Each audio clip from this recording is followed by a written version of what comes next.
প্রিয় দর্শক, আপনারা দেখতে পাচ্ছেন পাশে একটি নৌকার মধ্যে অনেকগুলো মানুষ ছিল এবং ছোট বাচ্চাও ছিল।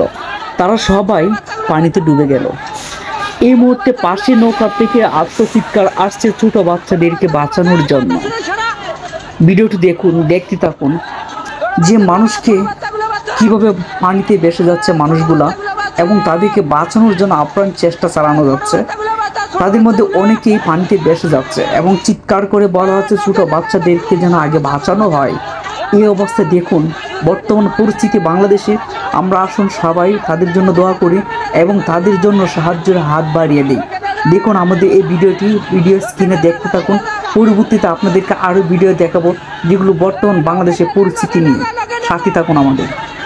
ছোট বাচ্চাগুলা বাঁচা, ছোট বাচ্চাগুলা, ছোট বাচ্চাগুলা বাঁচা, ছোট বাচ্চাগুলা বাঁচা, ছোট বাচ্চাগুলা, ছোট বাচ্চাগুলা বাঁচা, ছোট বাচ্চাগুলা বাঁচা। আর এদিকে নোয়াখালীর রামগতি বন্যার পানি দৃশ্য দেখেন, গড়ের চাল পর্যন্ত পানি উঠে গেছে। আর গরুর খামারি ভাইয়েরা পড়েছেন চরম বিপদে। গরুগুলো পানিতে ভেসে যাচ্ছে, কিন্তু কোথায় যাবে কোনো ঠিকানা নেই তাদের।